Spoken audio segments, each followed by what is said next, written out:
जय श्री कृष्ण। ओम नमः शिवाय। शिव महापुराण की कथा श्रृंखला में आपका स्वागत है। महादेव की कृपा आप सब पर बनी रहे। तो चलिए आज की कथा शुरू करते हैं, जो आदि और अंत में नित्य मंगलमय है, जिनकी समानता अथवा तुलना कहीं भी नहीं है, जो आत्मा के स्वरूप को प्रकाशित करने वाले देवता हैं, जिनके 5 मुख हैं और जो खेल ही खेल में अनायास जगत की रचना, पालन और संहार तथा अनुग्रह एवं तिरोभाव रूप 5 प्रबल कर्म करते रहते हैं, उन सर्वश्रेष्ठ अजर अमर ईश्वर अंबिकापति भगवान शंकर का मैं मन ही मन चिंतन करती हूँ। व्यास जी कहते हैं, जो धर्म का महान क्षेत्र है और जहाँ गंगा यमुना का संगम हुआ है, उस परम पुण्यमय प्रयाग में जो ब्रह्मलोक का मार्ग है, सत्य व्रत में तत्पर रहने वाले महातेजस्वी महाभाग महात्मा मुनियों ने एक विशाल ज्ञान यज्ञ का आयोजन किया। उस ज्ञान यज्ञ का समाचार सुनकर पौराणिक शिरोमणि व्यास शिष्य महामुनि सूत जी वहां मुनियों का दर्शन करने के लिए आए। सूत जी को आते देख वे सब मुनि उस समय हर्ष से खिल उठे और अत्यंत प्रसन्न चित्त से उन्होंने उनका विधिवत स्वागत सत्कार किया। तत्पश्चात प्रसन्न महात्माओं ने उनकी विधिवत स्तुति करके विनय पूर्वक हाथ जोड़कर उनसे इस प्रकार कहा, सर्वज्ञ विद्वान रोमहर्षण जी, आपका भाग्य बड़ा भारी है। इसी से आपने व्यास के मुख से अपनी प्रसन्नता के लिए ही संपूर्ण पुराण विद्या प्राप्त की। इसीलिए आप आश्चर्य स्वरूप कथाओं के भंडार हैं। ठीक उसी तरह जैसे रत्नाकार समुद्र बड़े बड़े सारभूत रत्नों का आगार है, तीनों लोकों में भूत वर्तमान और भविष्य तथा और भी जो कोई वस्तु है वह आपसे अज्ञात नहीं है। आप हमारे सौभाग्य से इस यज्ञ का दर्शन करने के लिए यहाँ पधारे हैं और इसी व्याज से हमारा कुछ कल्याण करने वाले हैं, क्योंकि आपका आगमन निरर्थक नहीं हो सकता। हमने पहले भी आपसे शुभ अशुभ तत्व का पूरा वर्णन सुना है, किंतु उससे तृप्ति नहीं होती। हमें उसे सुनने की बारंबार इच्छा होती है। उत्तम बुद्धि वाले सूत जी, इस समय हमें एक ही बात सुननी है। यदि आपका अनुग्रह हो तो गोपनीय होने पर भी आप उस विषय का वर्णन करें। घोर कलयुग आने पर मनुष्य पुण्य कर्म से दूर रहेंगे, दुराचार में फंस जाएंगे और सबके सब सत्य भाषण से मुंह फेर लेंगे, दूसरों की निंदा में तत्पर होंगे, पराये धन को हड़प लेने की इच्छा करेंगे, उनका मन पराये स्त्रियों में आसक्त होगा तथा वे दूसरे प्राणियों की हिंसा किया करेंगे, अपने शरीर को ही आत्मा समझेंगे, मूढ़ नास्तिक और पशु बुद्धि वाले होंगे, माता पिता से द्वेष रखेंगे, ब्राह्मण लोभी रूप ग्राह्य के ग्रास बन जाएंगे, वेद बेचकर जीविका चलाएंगे, धन का उपार्जन करने के लिए ही विद्या का अभ्यास करेंगे और मद से मोहित रहेंगे, अपनी जाति के कर्म छोड़ देंगे, प्रायः दूसरों को ठगेंगे, तीनों काल की संध्योपासना से दूर रहेंगे और ब्रह्म ज्ञान से शून्य होंगे। समस्त क्षत्रिय भी स्वधर्म का त्याग करने वाले होंगे, कुसंगी पापी और व्यभिचारी होंगे, उनमें शौर्य का अभाव होगा, वे कुत्सित चौर्य कर्म से जीविका चलाएंगे, शूद्रों का सा बर्ताव करेंगे और उनका चित्त काम का किंकर बना रहेगा।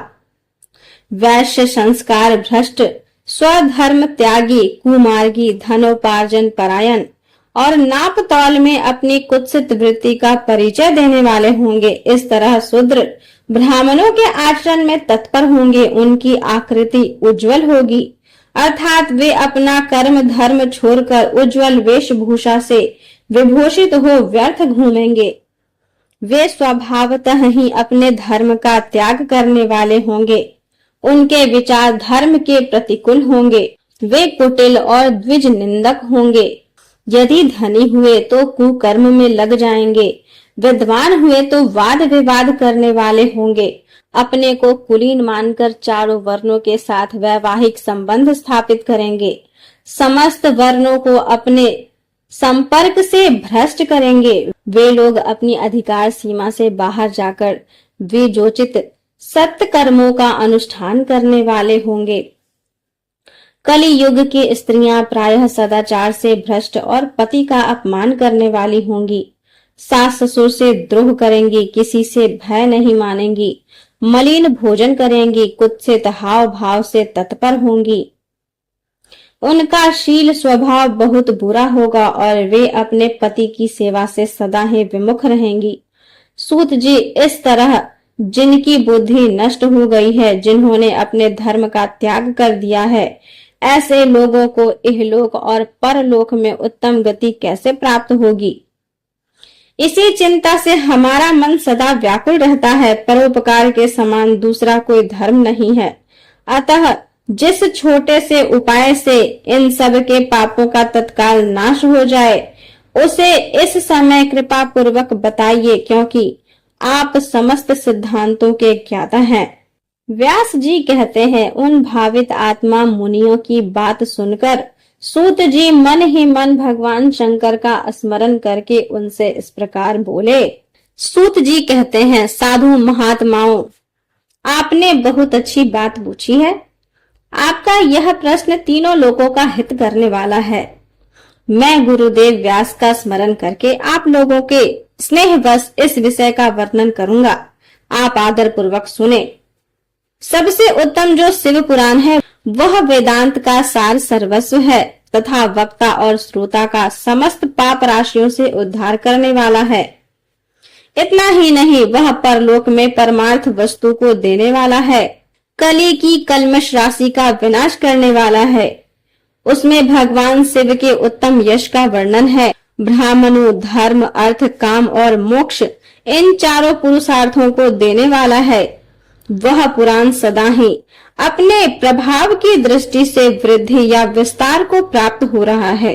उस सर्वोत्तम शिव पुराण के अध्ययन मात्र से वे कलयुग के पाप आसक्त जीव श्रेष्ठतम गति को प्राप्त हो जाएंगे। कलयुग के महान उत्पात तभी तक जगत में निर्भय होकर विचरेंगे जब तक यहाँ शिव पुराण का उदय नहीं होगा। इसे वेद के तुल्य माना गया है। इस वेद कल्प पुराण का सबसे पहले भगवान शिव ने ही प्रणयन किया था। विद्येश्वर संहिता, रुद्र संहिता, विनायक संहिता, उमा संहिता, मातृ संहिता, एकादश रुद्र संहिता, कैलाश संहिता, सप्त रुद्र संहिता, कोटि रुद्र संहिता, सहस्त्र कोटि रुद्र संहिता, वायव्य संहिता तथा धर्म संहिता, इस प्रकार इस पुराण के 12 भेद या खंड हैं।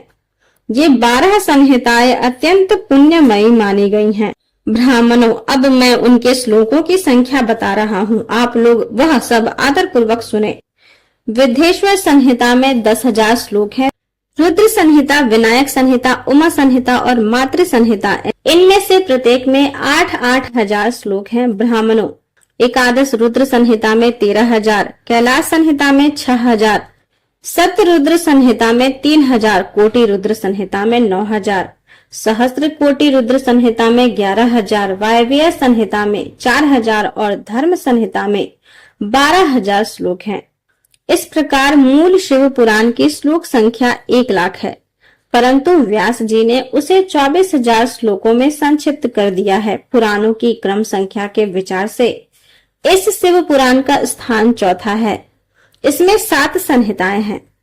पूर्व काल में भगवान शिव ने श्लोक संख्या की दृष्टि से 100 करोड़ श्लोकों का एक ही पुराण ग्रंथ ग्रथित किया था। सृष्टि के आदि में निर्मित हुआ वह पुराण साहित्य अत्यंत विस्तृत था।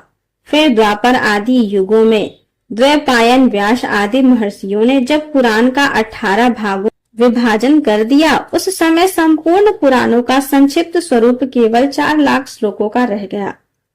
उस समय उन्होंने शिव पुराण का 24,000 श्लोकों में प्रतिपादन किया। यही इसके श्लोकों की संख्या है। यह वेद तुल पुराण 7 संहिताओं में बटा हुआ है। इसकी पहली संहिता का नाम विद्येश्वर संहिता है। दूसरी रुद्र संहिता समझनी चाहिए। तीसरी का नाम सतरुद्र संहिता, चौथी का कोटि रुद्र संहिता, 5वीं का उमा संहिता, 6ठी का कैलाश संहिता और 7वीं का नाम वायव्य संहिता है। इस प्रकार ये 7 संहिताएं मानी गई हैं। इन 7 संहिताओं से युक्त दिव्य शिव पुराण वेद के तुल्य प्रमाणिक तथा सबसे उत्कृष्ट गति प्रदान करने वाला है। यह निर्मल शिव पुराण भगवान शिव के द्वारा ही प्रतिपादित है। इसे शैव शिरोमणि भगवान व्यास ने संक्षेप में संकलित किया है। यह समस्त जीव समुदाय के लिए उपकारक, त्रिविध तापों का नाश करने वाला, तुलना रहित एवं शत पुरुषों को कल्याण प्रदान करने वाला है। इसमें वेदांत विज्ञानमय प्रधान तथा निष्कपट धर्म का प्रतिपादन किया गया है। यह पुराण ईर्ष्या रहित अंतःकरण वाले विद्वानों के लिए जानने की वस्तु है। इसमें श्रेष्ठ मंत्र समूहों का संकलन है तथा धर्म, अर्थ और काम इस त्रिवर्ग की प्राप्ति के साधन का भी वर्णन है। यह उत्तम शिव पुराण समस्त पुराणों में श्रेष्ठ है। वेद वेदांत में वेद रूप से विस्लित परम वस्तु परमात्मा का इसमें गान किया गया है। जो बड़े आदर से इसे पढ़ता और सुनता है वह भगवान शिव का प्रिय होकर परम गति को प्राप्त करता है। व्यास जी कहते हैं, सूत जी का यह वचन सुनकर वे सब महर्षि बोले, अब आप हमें वेदांत सार सर्व स्वरूप अद्भुत शिव पुराण की कथा सुनाइए। सूत जी ने कहा, आप सब महर्षिगण रोग शोक से रहित कल्याण में भगवान शिव का स्मरण करके पुराण प्रवर्ष पुराण की जो वेद के सार तत्व से प्रकट हुआ है कथा सुनिए। शिव पुराण में भक्ति, ज्ञान और वैराग्य इन तीनों का प्रीति पूर्वक गान किया गया है और वेदांत वेद सद वस्तु का विशेष रूप से वर्णन है। इस वर्तमान कल्प में जब सृष्टि कर्म आरंभ हुआ था उन दिनों 6 कुलों के महर्षि परस्पर वाद विवाद करते हुए कहने लगे, अमुक वस्तु सबसे उत्कृष्ट है और अमुक नहीं है। उनके इस विवाद ने अत्यंत महान रूप धारण कर लिया। तब वे सब के सब अपनी शंका के समाधान के लिए सृष्टिकर्ता अविनाशी ब्रह्मा जी के पास गए और हाथ जोड़कर विनय भरी वाणी से बोले, प्रभु आप संपूर्ण जगत को धारण पोषण करने वाले तथा समस्त कारणों के भी कारण हैं। हम यह जानना चाहते हैं कि संपूर्ण तत्वों से परे परात्पर पुराण पुरुष कौन है। ब्रह्मा जी ने कहा, जहाँ से मन सहित वाणी उन्हें न पाकर लौट आती है तथा जिनसे ब्रह्मा विष्णु रुद्र और इंद्र आदि से युक्त यह संपूर्ण जगत समस्त भूतों एवं इंद्रियों के साथ पहले प्रकट हुआ है, वे ही ये देव महादेव सर्वज्ञ एवं संपूर्ण जगत के स्वामी हैं। ये ही सबसे उत्कृष्ट हैं। भक्ति से ही इनका साक्षात्कार होता है। दूसरे किसी उपाय से कहीं इनका दर्शन नहीं होता। रुद्र, हरि, हर तथा अन्य देवेश्वर सदा उत्तम भक्ति भाव से उनका दर्शन करना चाहते हैं। भगवान शिव में भक्ति होने से मनुष्य संसार बंधन से मुक्त हो जाता है। देवता के कृपा प्रसाद से उनमें भक्ति होती है और भक्ति से देवता का कृपा प्रसाद प्राप्त होता है। ठीक उसी तरह जैसे यहाँ अंकुर से बीज और बीज से अंकुर पैदा होते हैं। इसीलिए तुम सब ब्रह्मर्षि भगवान शंकर का कृपा प्रसाद प्राप्त करने के लिए भूतल पर जाकर वहाँ सहस्त्रों वर्षों तक चालू रहने वाले एक विशाल यज्ञ का आयोजन करो। इस यज्ञपति भगवान शिव की ही कृपा से वेदोक्त विद्या के सारभूत साध्य साधन का ज्ञान होता है। शिव पद की प्राप्ति ही साध्य है, उनकी सेवा ही साधन है तथा उनके प्रसाद से जो नित्य नैमित्तिक आदि फलों की ओर से निष्प्रिय होता है वही साधक है। वेदोक्त कर्म का अनुष्ठान करके उनके महान फल को भगवान शिव के चरणों में समर्पित कर देना ही परमेश्वर पद की प्राप्ति है। वही सालोक्य आदि के क्रम से प्राप्त होने वाली मुक्ति है। उन पुरुषों की भक्ति के अनुसार उन सबको उत्कृष्ट फल की प्राप्ति होती है। उस भक्ति के साधन अनेक प्रकार के हैं जिनका साक्षात महेश्वर ने ही प्रतिपादन किया है। उनमें से सारभूत साधन को संक्षिप्त करके मैं बता रहा हूँ। कान से भगवान के नाम, गुण और लीलाओं का श्रवण, वाणी द्वारा उनका कीर्तन तथा मन के द्वारा उनका मनन, इन तीनों को महान साधन कहा गया है। तात्पर्य यह है कि महेश्वर का श्रवण, कीर्तन और मनन करना चाहिए। यह श्रुति का वाक्य हम सबके लिए प्रणाम भूत है। इसी साधन से संपूर्ण मनोरथों की सिद्धि में लगे हुए आप लोग परम साध्य को प्राप्त हो। लोक प्रत्यक्ष वस्तु को आंख से देखकर उसमें प्रवृत्त होते हैं, परंतु जिस वस्तु का कभी भी प्रत्यक्ष दर्शन नहीं होता उसे श्रवणेन्द्रिय द्वारा जान सुनकर मनुष्य उसकी प्राप्ति के लिए चेष्टा करता है। अतः पहला साधन श्रवण ही है। उसके द्वारा गुरु के मुख से तत्वों को सुनकर श्रेष्ठ बुद्धि वाला विद्वान पुरुष अन्य साधन कीर्तन एवं मनन की सिद्धि करे। मनन पर्यंत इस साधन की अच्छी तरह साधना कर लेने पर उसके द्वारा सालोक्य आदि के क्रम से धीरे धीरे भगवान शिव का संयोग प्राप्त होता है। पहले सारे अंगों के रोग नष्ट हो जाते हैं, फिर सब प्रकार का लौकिक आनंद भी विलीन हो जाता है। भगवान शंकर की कृपा, उसके नामों के जप या उनके गुण रूप विलास और नामों का युक्ति परायण चित्त के द्वारा जो निरंतर परिशोधन या चिंतन होता है उसी को मनन कहा गया है। वह महेश्वर की कृपा दृष्टि से उपलब्ध होता है। उसे समस्त श्रेष्ठ साधनों में प्रधान या प्रमुख कहा गया है।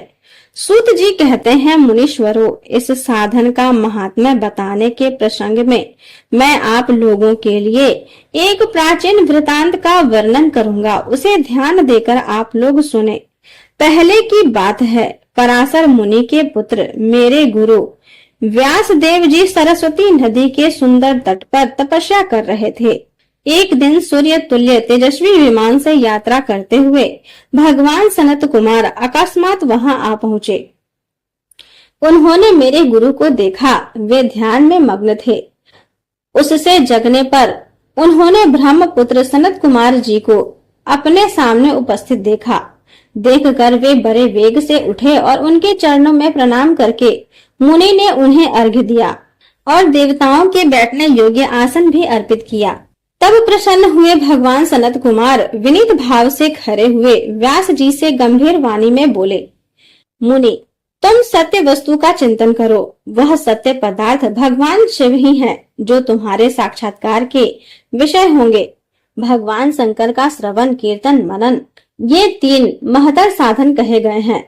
ये तीनों ही वेद सम्मत हैं। पूर्व काल में मैं दूसरे साधनों के संभ्रम में पड़कर घूमता घामता मदराचल पर जा पहुंचा और वहां तपस्या करने लगा। तदंतर महेश्वर शिव जी की आज्ञा से भगवान नंदीकेश्वर वहां आए।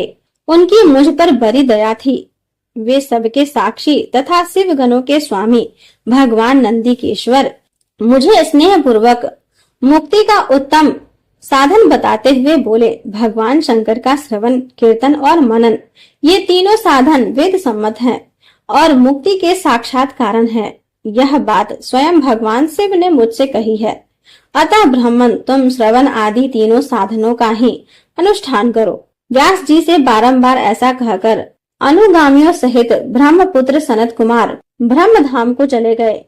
इस प्रकार पूर्व काल के इस उत्तम वृतांत का मैंने संक्षेप में वर्णन किया है। ऋषि बोले, सूत जी, श्रवण आदि तीन साधनों को आपने मुक्ति का उपाय बताया है, किंतु जो श्रवण आदि तीनों साधनों में असमर्थ हो वह मनुष्य किस उपाय का अवलंब करके मुक्त हो सकता है? किस साधन भूत कर्म के द्वारा बिना यत्न के ही मोक्ष मिल सकता है?